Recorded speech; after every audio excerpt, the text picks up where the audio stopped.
Hello viewers, এটা হচ্ছে আমাদের নর্থ বেঙ্গল ট্যুরের 6th দিনের ভিডিও। আমাদের নর্থ বেঙ্গল ট্যুর শুরু হয়েছিল তাকদা থেকে। তাকদাতে আমরা 2 নাইট স্টে করে দার্জিলিংয়ের উদ্দেশ্যে রওনা হয়েছিলাম এবং দার্জিলিংয়ে আমরা 3 নাইট 4 ডেজ স্টে করে আমরা চলে গিয়েছিলাম শিটং। এটা হচ্ছে শিটং যাওয়ার দিনের ভিডিও।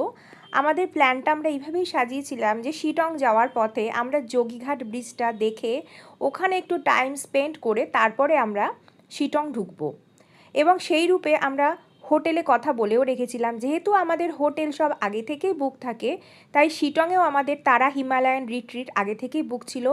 সেখানে আমরা কথা বলে নিয়েছিলাম যে আমাদের পৌঁছতে বেলা হয়ে যাবে, দুপুর হয়ে যাবে, তাই আমরা সেখানে আর ব্রেকফাস্ট করব না, আমরা গিয়ে একেবারেই সেখানে লাঞ্চ করব। যোগীঘাট ব্রিজে পৌঁছাতে আমাদের মোটামুটি 2 ঘন্টা 20 মিনিট মতো লেগেছিল এবং সেখানে আরও বেশ 30-40 মিনিট সময় কাটিয়ে আমরা সেখান থেকে শিটং গিয়েছিলাম। তার ফলে আমাদের শিটং যেতে 3.5 ঘন্টা মতো সময় লেগে গেছিল। এই যে যোগীঘাট ব্রিজটা, এটা মংপু আর শিটংয়ের মধ্যে পড়ে এবং এটা রিয়াং নদীর ওপরে অবস্থিত। আপনারা দেখতেই পাচ্ছেন যে নিচ থেকে যে নদীটা বয়ে যাচ্ছে সেই নদীটা হচ্ছে এই নদীটা হচ্ছে রিয়াং নদী।